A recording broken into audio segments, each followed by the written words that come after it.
आज की इस वीडियो में हम लोग हल करेंगे प्रश्नावली 2.2 एनसीईआरटी वर्ग 8।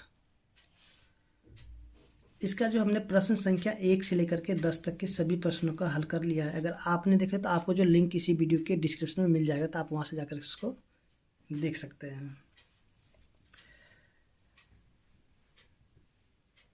देखिए यहाँ पे जो प्रश्न संख्या 11 दिया गया और हम लोग यहाँ पे प्रश्न संख्या 11 से ही हल करेंगे। देखिए प्रश्न संख्या 11 में जो दिया गया है, बाईचुंग के पिताजी उसके दादाजी से 26 वर्ष छोटे हैं और उससे 29 वर्ष बड़े हैं। देखिए यहाँ पे जो बाईचुंग के पिताजी के बारे में कहा जा रहा है, ठीक है, किसके बारे में कहा जा रहा है? बाईचुंग के पिताजी के बारे में। बाईचुंग के पिताजी के बारे में कहा जा रहा है कि ये जो है बाईचुंग के दादाजी से 26 वर्ष के छोटे हैं और बाईचुंग से जो है 29 वर्ष के बड़े हैं। यदि उन तीनों की आयु का योग 135 वर्ष है, यानी किसके किसके, तो बाईचुंग का जो आयु है, उसके पिताजी की आयु और उसके दादाजी की आयु, इन तीनों की आयु का योग 135 वर्ष है। तो यहाँ पे हमें क्या बताना है? उनकी आयु अलग अलग ज्ञात कीजिए। तो आइए हम लोग यहाँ पे देखते हैं कि इनकी आयु को अलग अलग हम लोग किस प्रकार से ज्ञात कर सकते हैं।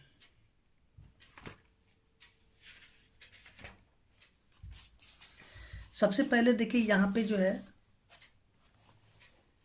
हमें बाईचुंग की आयु नहीं दिया गया और उनके दादाजी और उनके पिताजी के बारे में यानी कि बोला गया है, ठीक है। तो देखिए यहाँ पे जो नहीं दिया गया उसको हम लोग मान लेते हैं x। तो प्रश्न संख्या ये है आपके 11, ठीक है।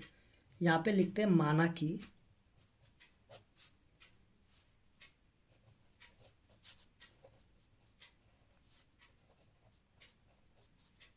बाईचुंग की आयु x वर्ष है, ठीक है। माना कि बाईचुंग की आयु x वर्ष है। उसके बाद बाईचुंग के पिताजी की आयु क्या हो जाएगा? देखिए बाईचुंग की पिताजी की आयु जो है बाईचुंग से 29 वर्ष बड़ा है, ठीक है, यानी कि 29 वर्ष के बड़े हैं। तो यहाँ पे हम लिखेंगे x प्लस में 29 वर्ष, ठीक है। और बाईचुंग के दादाजी के बारे में कहा जा रहा है कि इनके पिताजी यानी इसके जो पिताजी है, ठीक है, बाईचुंग के पिताजी उसके दादाजी से 26 वर्ष के छोटे हैं। तो यहाँ पे हम लिखेंगे और दादाजी की आयु, तो क्या हो जाएगा? x प्लस में 29 और प्लस में 26, ठीक है। 26 वर्ष के छोटे, अगर 26 वर्ष जोड़ देंगे तो यानी कि यहाँ पे इसके दादाजी की उम्र जो है पता चल जाएगा, ठीक है। तो यहाँ पे हो जाएगा वर्ष। देखिए इन सभी को जोड़ लेते हैं, इन दोनों को, तो क्या हो जाएगा? 9 6 15 का 5, 2 2 4 1 5, यानी कि x प्लस में 55 वर्ष, ठीक है। अब आगे जो यहाँ पे हमें और भी चीज़ दिया हुआ कि इन तीनों की, देखिए यहाँ पे एक तो ये जो बाईचुंग है, दूसरा बाईचुंग के पिताजी और तीसरा बाईचुंग के दादाजी, तो इन तीनों की आयु का योग हमें यहाँ पे दिया गया 135 वर्ष, ठीक है। तो यहाँ पे हम लोग करते हैं प्रश्न से।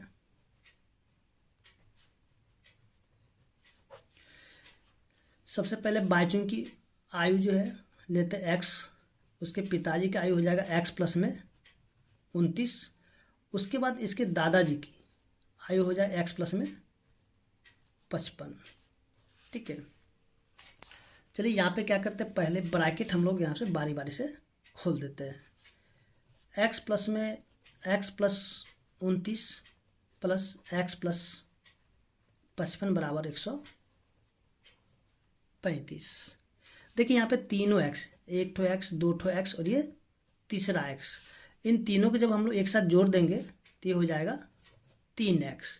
और इसको यानी इन दोनों को जब जोड़ेंगे तो ये हो जाएंगे 9 5 14 के 4, 5 2 7 1 8 यानी कि 84 बराबर 135। ठीक है, तो यहाँ पे हो जाएंगे 3x बराबर 135। देखिए ये जो जोड़ का चिन्ह है, ये जो जोड़ का चिन्ह है बराबर के जब दूसरी तरफ जाएगा तो घटाव का चिन्ह हो जाएगा, यानी कि घटाव में 84 हो जाएगा। इसी प्रकार से यहाँ पे हम लोग कर सकते हैं 3x बराबर 135 में से 84 को जब घटा देंगे तो यहाँ पे बच जाएंगे 51।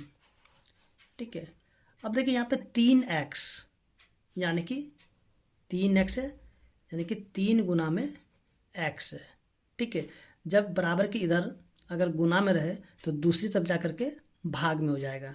तो यहाँ पे हम लिख सकते हैं x बराबर 51। अब देखिए ये जो 3 गुना में है तो यानी कि आकर के इधर बट्टा यानी कि भाग के रूप में हो जाएगा। ठीक है, बट्टा यानी कि भाग। अब देखिए 3 के पहाड़े में 51 आएगा 17 बार में। ठीक है, 3 के पहाड़ा में 51 आएगा 17 बार में, तो यहाँ पे हम कह सकते हैं कि x बराबर क्या हो जाएगा 17। ठीक है, तो यहाँ पे हम लोग लिखेंगे अतः, देखिए x का मान हमें यहाँ पे निकल गया है 17, तो लिखें अतः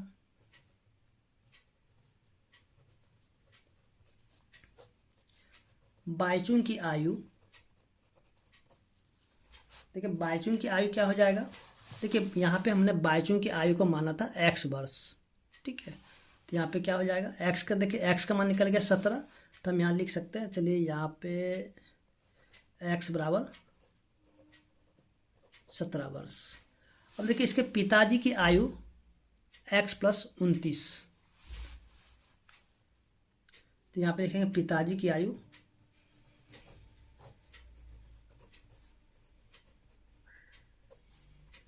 तो x + 29, और देखिए x का मान कितना आया है यहाँ पे 17, तो लिखें 17 प्लस में 29 वर्ष यानी कि 46 वर्ष हो जाएगा। चलिए यहाँ पे लिख लेते हैं 46 वर्ष।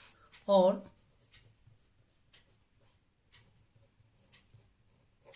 दादाजी की आयु, देखिए दादाजी की आयु कितना हो जाएगा x + 55 वर्ष, तो चलिए यहाँ पे लिखते हैं x + 55। देखिए x का मान निकला 17 प्लस में 55, और इन दोनों को जब जोड़ देंगे तो ये हो जाएगा 7 5 12 6 7 यानी कि 72 वर्ष। तो देखिए यहाँ पे जो है बाईचुंग का जो आयु है 17 वर्ष हो जाएगा, उसके पिताजी का 46 वर्ष हो जाएगा, और उसके दादाजी की आयु जो हो जाएगा 72 वर्ष हो जाएगा। अब इन तीनों को आप जब जोड़ लीजिएगा तो आपको 135 वर्ष मिल जाएंगे। तो उम्मीद करते हैं कि आपको जो प्रश्न संख्या 11 जो समझ में आ गया होगा। अगर आपको वीडियो अच्छा लगा तो प्लीज़ वीडियो को लाइक कीजिए, चैनल को सब्सक्राइब कीजिए और बेल आइकन को भी दबा लीजिए। अब हम लोग यहाँ पे देखेंगे इसका जो प्रश्न संख्या 12 है। चलिए यहाँ पे देखते हैं 12। देखिए 12 में क्या दिया गया है, 15 वर्ष बाद रवि की आयु उसकी वर्तमान आयु से 4 गुनी हो जाएगी। ठीक है, अब देखिए यहाँ पे क्या दिया गया, 15 वर्ष के बाद रवि की आयु उसकी वर्तमान आयु से 4 गुनी हो जाएगी। तो यहाँ पे हमें क्या बताना, रवि की वर्तमान आयु क्या है। ठीक है, तो आइए हम लोग यहाँ पे देखते हैं प्रश्न संख्या 12। देखिए यहाँ पे रवि की वर्तमान आयु पूछा जा रहा है, तो चलिए यहाँ पे हम लोग लिख लेते हैं, माना कि रवि की वर्तमान आयु, देखिए जो हमें पूछा जाता उसी को हम x मान लेते हैं। ठीक है, रवि की वर्तमान आयु पूछा जाता है, इसको हम मान लेते हैं x वर्ष। ठीक है, अब आगे जो दिया गया है, चलिए यहाँ पे हम लोग क्या करते हैं, सीधे सीधे प्रश्न से, जैसे यहाँ पे कर लेते हैं 15 वर्ष बाद। ठीक है, 15 वर्ष बाद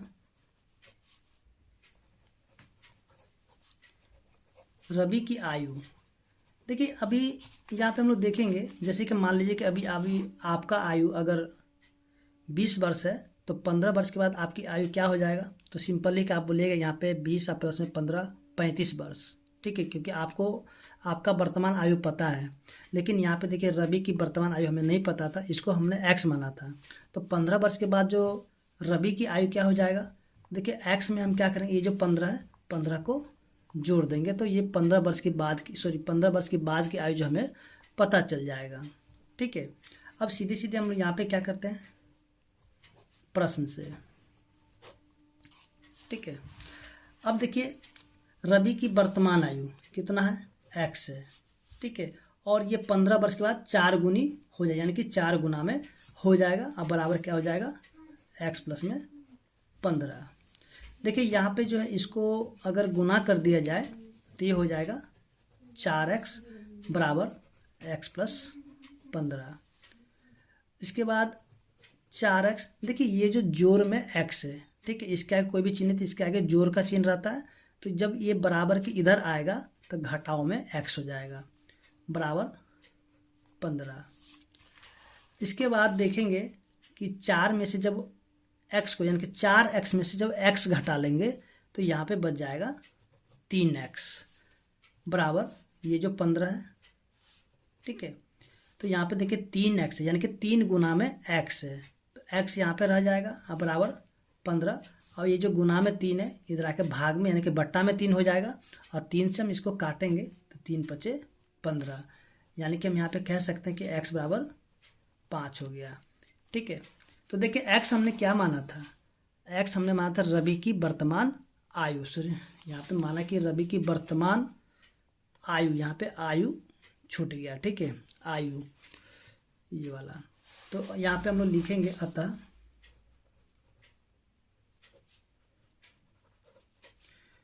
रवि की वर्तमान आयु। ठीक है, वर्तमान आयु क्या हो जाएगा, 5 वर्ष है। तो उम्मीद करते हैं कि आपको जो प्रश्न संख्या 12 भी समझ में आ गया होगा। अगर आपको मेरा वीडियो अच्छा लग रहा हो तो प्लीज़ वीडियो को लाइक कीजिए, चैनल को सब्सक्राइब कीजिए। अब जो है हम लोग यहाँ पे देखेंगे अगला प्रश्न, प्रश्न संख्या 13। देखिए 13 में क्या दिया गया है। देखिए यहाँ पे जो प्रश्न दिया गया, सबसे पहले आप प्रश्न को अच्छी तरीके से पढ़ ले, और प्रश्न को जो है जो कथन में यहाँ पे दिया गया इसको आपको समीकरण के रूप में लाना होगा और उसके बाद इसको हल करना होगा। तो देखिए यहाँ जो प्रश्न संख्या 13 में दिया गया है, एक परिमेय संख्या, ठीक है, एक परिमेय संख्या को 5/2 से गुना कर, मान लेते हैं कि परिमेय संख्या नहीं दिया गया, तो अगर उस परिमेय संख्या कर हम यहाँ पे x मान लेते हैं तो x को हम गुना कर लेते हैं 5/2 से। ठीक है, और इसमें क्या करते हैं 2/3 जोड़ देते हैं, तो हमें क्या मिल जाता है, माइनस में 7/12। तो हमसे यहाँ पे क्या पूछा, वह संख्या क्या है। तो आइए हम यहाँ पे क्या करते हैं, वो जो संख्या जो आपसे पूछा जा रहा है उसी को हम मान लेते हैं। माना कि संख्या x है। ठीक है, माना कि संख्या x है, और सीधे सीधे हम यहाँ पे कर लेते हैं प्रश्न से। अब देखिए यहाँ पे आप देखिएगा, देखिए x है, ठीक है, यहाँ पे कर गुना, तो यहाँ पे हम इसको सीधे सीधे कहते हैं x गुना में 5/2 गुना करके, अब इसमें 2/3 हमें कह रहा कि जोड़ भी देना है। ठीक है, x मैंने कोई परिमेय संख्या है, इसमें जो है 5/2 से गुना करके और इसमें 2/3 को जोड़ दिया जाता, तो हमें क्या प्राप्त होता है, माइनस में 7/12 प्राप्त हो जाता है। तो कह रहा वह संख्या क्या है। तो आइए हम यहाँ पे क्या करते हैं कि x का मान निकाल लेते हैं, तो हमें यहाँ पे पता चल जाएगा कि वह संख्या कौन सी है। तो देखिए यहाँ पे इसको जब गुना कर देंगे तो 5/2x अब बराबर माइनस में 7/12। देखिए ये जो जोड़ का चिन्ह है, यानी कि जोड़ 2/3 है, तो बराबर के जब दूसरी तरफ जाएगा तो घटाव में 2/3 हो जाएगा। इसके बाद जो है यहाँ पे लिखते हैं 5/2x बराबर, इन दोनों का कर लेते हैं एलसीएम। देखिए एलसीएम करेंगे तो हो जाएगा 12, और 12 के पहाड़े में 12 आएगा एक बार में। एक को -7 से जब गुना करेंगे तो माइनस में 7 होगा, फिर से माइनस है तो 3 के पहाड़े में 12 आएगा 4 बार में, और इसी 4 से हम क्या करेंगे, 2 से जब गुना करेंगे तो 4 दूनी 8 हो जाएगा। उसके बाद देखिए 5/2x बराबर, देखिए माइनस में 7 है और माइनस में 8 है, तो इन दोनों को जब जोड़ेंगे तो हो जाएगा माइनस में 15 और बट्टे में 12। अब देखिए यहाँ पे हम लिखते हैं x बराबर, देखिए यहाँ पे जो है ना 5/2 इसके साथ गुना में है, तो इसको हम क्या करते हैं, लिखते हैं माइनस में 15/12 और गुना में ये जो 2 चला जाएगा ऊपर और ये जो 5 है आ जाएगा नीचे। ठीक है, तो आप यहाँ पे ऐसे भी कर सकते हैं। अब देखिए कटेगा तो काट लेते हैं, 5 तिया 15 और 3 चौके 12, फिर ये कटेगा 2 बार में, तो देखेंगे यहाँ पे कि ऊपर में कोई भी संख्या नहीं बचा है। देखिए ऊपर जब कोई भी संख्या नहीं बचेगा तो आपको यहाँ पे 1 देना ही होगा। ठीक है, और नीचे में देखिए 2 है तो 2, देखिए यहाँ पे ध्यान देंगे तो माइनस भी बचा हुआ है। ठीक है, तो यहाँ पे माइनस को लगा देंगे, यानी x का मान क्या निकल गया, माइनस में 1/2। तो देखिए x हमने क्या माना था, x जो हमने संख्या को माना था यहाँ पे देखिए, तो यहाँ पे हम लिखेंगे अतः संख्या -1/2 है। ठीक है, अब जो है यहाँ पे हम लोग देखेंगे अगला प्रश्न, यानी कि प्रश्न संख्या जो कि यहाँ पे 14 है। देखिए 14 में क्या दिया गया है, लक्ष्मी एक बैंक में खजांची है, उसके पास नकदी के रूप में ₹100, ₹50 व ₹10 वाले नोट हैं। उनकी संख्याओं में क्रम से 2:3:5 का अनुपात है और उनका कुल मूल्य 4 लाख है। तो हमें यहाँ पे क्या बताना है कि उसके पास प्रत्येक प्रकार के कितने कितने नोट हैं। तो चलिए यहाँ पे हम लोग देखते हैं कि इस प्रश्न को किस प्रकार से हल किया जाता है। तो देखिए यहाँ पे सबसे पहले अनुपात में जो दिया गया है तो इसी को x मान लेंगे। ठीक है, ये जो अनुपात में दिया गया इसी को x मानेंगे।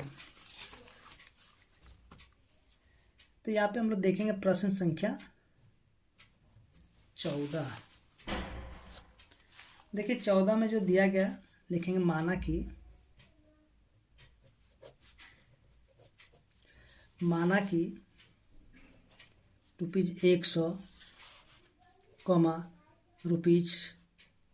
₹50 और ₹10 वाले नोटों की संख्या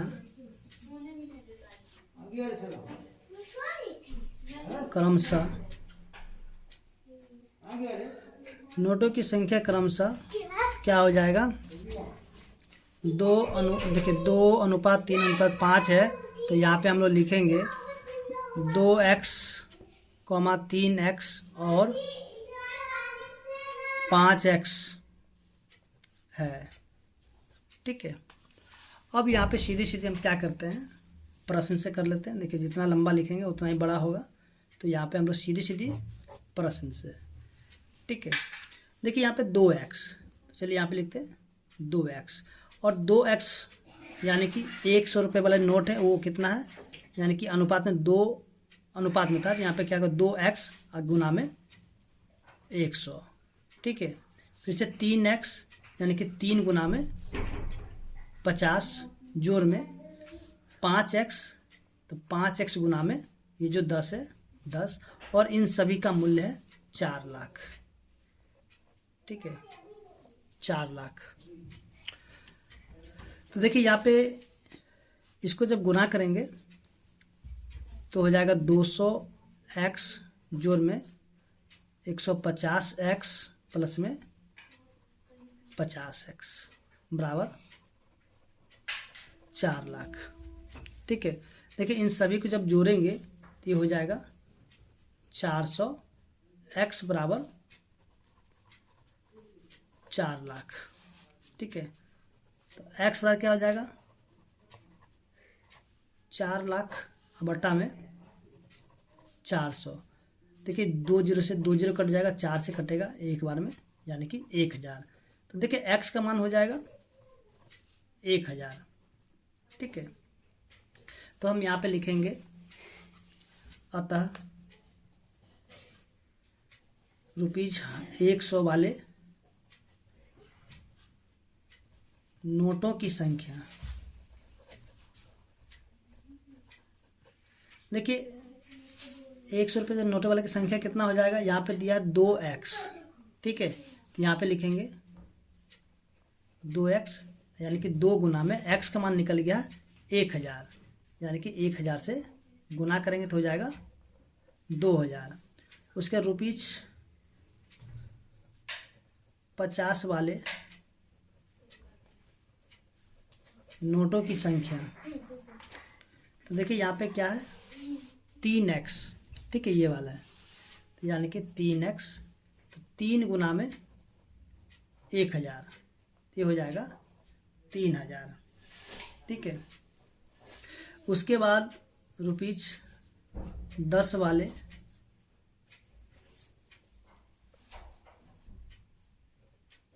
नोटों की संख्या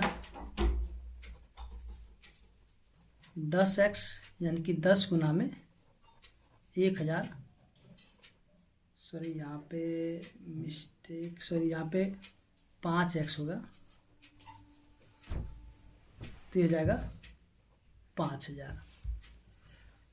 तो इस तरह से हम देखेंगे कि प्रश्न संख्या 14 हल हो चुका है, और उम्मीद करते हैं कि आपको समझ में आ गया होगा। अगर आपको वीडियो अच्छा लगे तो प्लीज़ वीडियो को लाइक कीजिए, चैनल को सब्सक्राइब कीजिए। इसी तरह से अब हम लोग देखते हैं जो अगला प्रश्न है, प्रश्न संख्या 15। तो देखिए प्रश्न संख्या 15 भी जो है प्रश्न संख्या 14 की तरह ही है, और ये भी उसी प्रकार से हल हो जाएंगे जिस तरह से हमने प्रश्न संख्या जो है 14 को हल किए थे। देखिए यहाँ पे प्रश्न संख्या जो कि यहाँ पे 14 दिया गया है, मेरे पास ₹300 मूल्य के 1 रुपये, 2 रुपये और 5 रुपये वाले सिक्के हैं।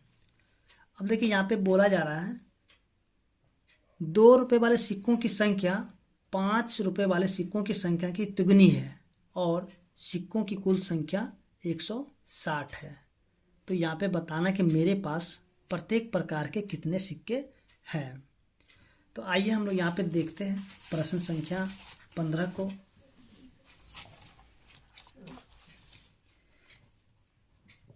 देखिए प्रश्न संख्या 15 में दिया जो है, सबसे पहले एक बार फिर से देख लेते हैं। देखिए यहाँ पे क्या है, 1 रुपये, 2 रुपये और 5 रुपये वाले सिक्के हैं, ठीक है। और सिक्कों की संख्या भी हमें यहाँ पे दिया गया, कुल सिक्कों की संख्या भी हमें 160 दिया गया है। तो देखिए यहाँ पे जो 2 रुपये वाले सिक्कों की संख्या 5 रुपये वाले सिक्कों की संख्या की तिगुनी है, ठीक है। यानी कि 2 रुपये वाले सिक्कों की संख्या जो है 5 रुपये वाले सिक्कों की तिगुनी है। अब तो हमें यहाँ पे 5 रुपये वाले सिक्कों की संख्या नहीं पता है, तो चलिए यहाँ पे हम लोग मान लेते हैं। देखिए जो हमें नहीं पता रहता उसको हम लोग मान लेते हैं। माना कि 5 रुपये वाले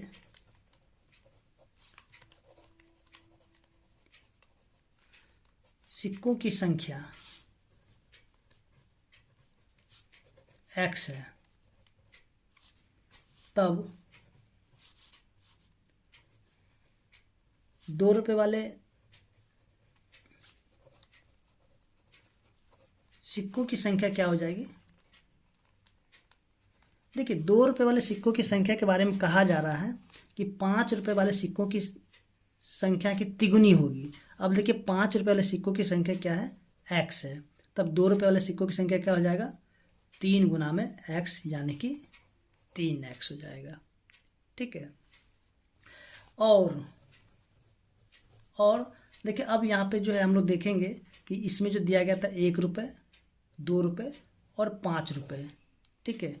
देखिए यहाँ पे हमें 2 रुपये वाले सिक्के मिल गए और 5 रुपये वाले भी सिक्के मिल गए, लेकिन 1 रुपये वाले सिक्के अभी भी हमें नहीं पता है, ठीक है। तो यहाँ पे हम लोग लिखेंगे, अब देखिए यहाँ पे जो हम लोग लिखेंगे कि 1 रुपये वाले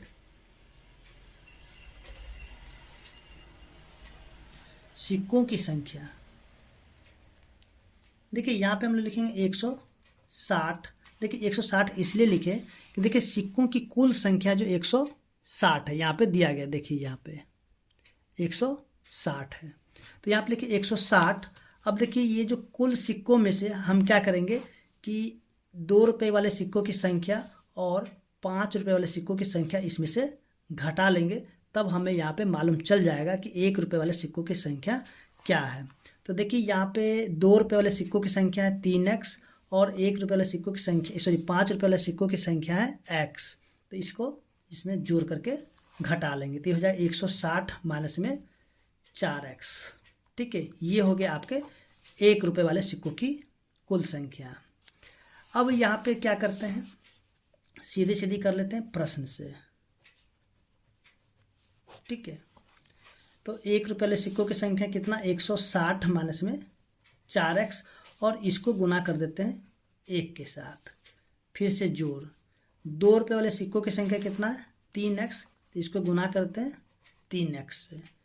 उसके 5 रुपये वाले सिक्कों की संख्या कितना है, देखिए यहाँ पे x है, तो इसको गुना करते हैं 5 गुना में x, और इनका जो मूल्य है, ठीक है, यानी कि इसका जो मान दिया गया आपको 300 रुपये, यहाँ पे मूल्य दिया हुआ 300 रुपये यहाँ पे देखिए, तो बराबर में क्या हो जाएगा 300। तो देखिए ये जो समीकरण था, ठीक है, यानी सॉरी कथन जो था, ये समीकरण के रूप में आ चुका है। अब इसको क्या करना है, सिर्फ और सिर्फ इसको हल कर लेना है। तो देखिए यहाँ पे 1 से जब गुना करेंगे 160 से तो 160 हो जाएगा, और इसको 1 से जब गुना करें तो माइनस में 4x, इसको गुना करते हैं तो 6x और प्लस में 5x बराबर में 300। देखिए यहाँ पे माइनस में 4x और प्लस में 6 5 11x बराबर में 300। देखिए ये जोड़ में 160 है, तो दूसरी तरफ जा करके घटाव में 160 हो जाएगा। देखिए इसमें से इसको घटा देंगे तो ये हो जाएगा 7x बराबर 300 में से जब 160 को घटाएंगे तो हो जाएगा 140। ठीक है, तब x का मान क्या निकलेगा, 140 बट्टा में 7 काटेंगे तो हो जाएगा 20, यानी कि x का मान निकल जाएगा 20। अब देखिए हमने क्या किया था, x को माना था, यानी कि 5 रुपये वाले सिक्कों की संख्या को मान लिए थे x। ठीक है, तो यहाँ पे हम लोग कह सकते हैं अतः 5 रुपये वाले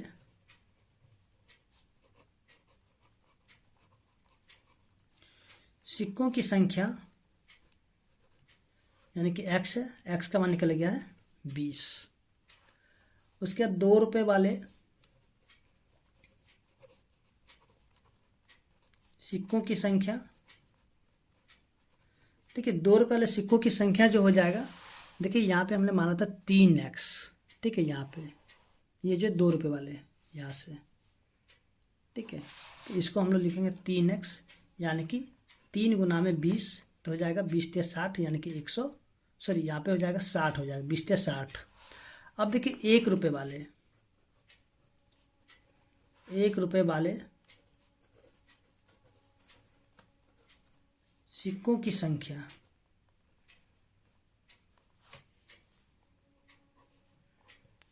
देखिए 1 रुपये वाले सिक्कों की संख्या कितना है, यहाँ से 160 माइनस में 4x।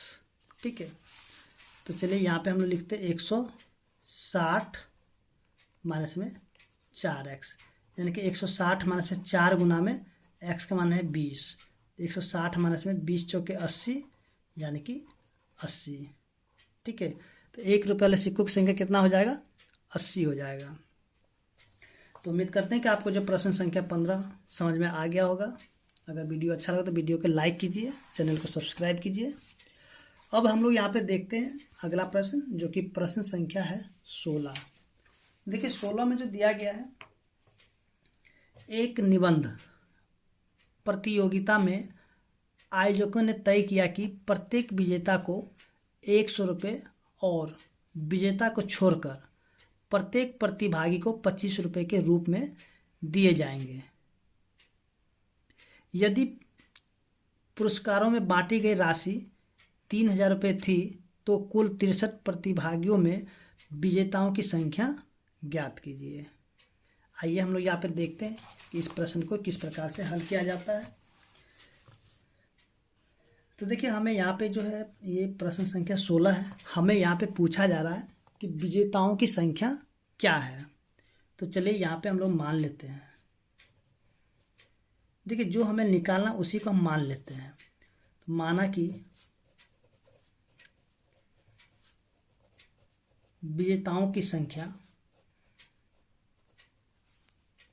x है, ठीक है। और देखिए विजेताओं की संख्या अगर x हो जाएगा तो जो शेष प्रतिभागी होगा, शेष प्रतिभागियों की संख्या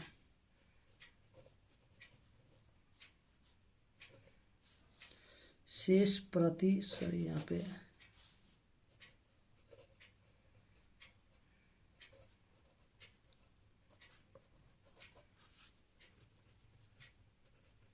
देखिए यहाँ पे कुल प्रतिभागी कितने हैं, 63, ठीक है। तो 63 में से हम क्या करेंगे, ये जो विजेताओं की संख्या घटा लेंगे तो हमें मालूम चल जाएगा कि शेष प्रतिभागी कितने थे, ठीक है। अब यहाँ पे जो है सीधे सीधे हम लोग क्या करते हैं,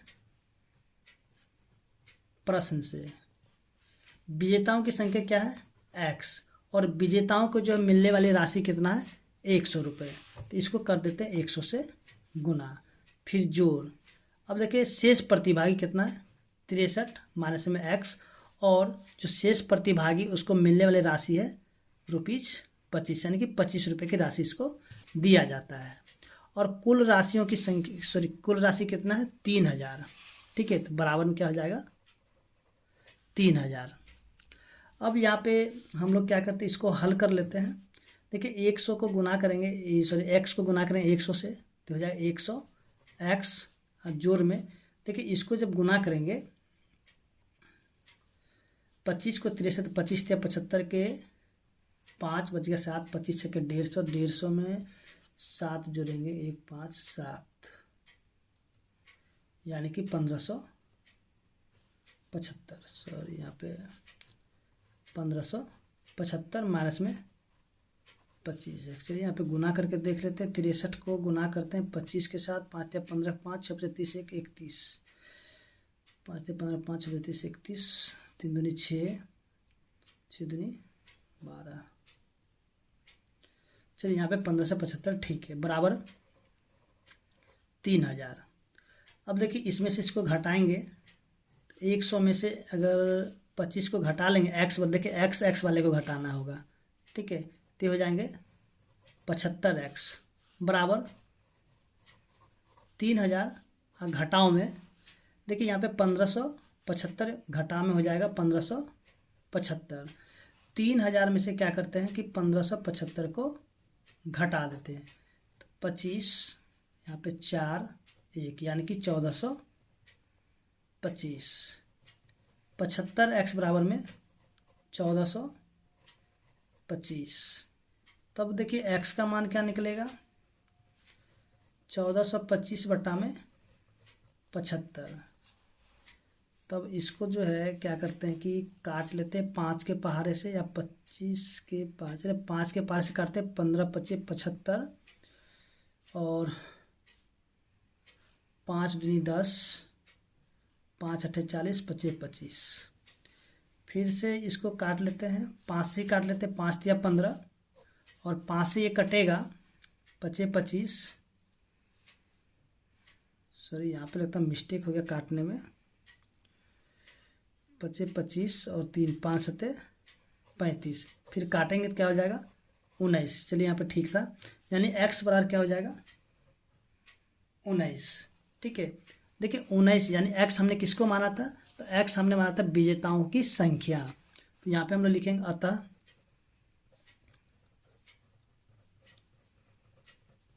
विजेताओं की संख्या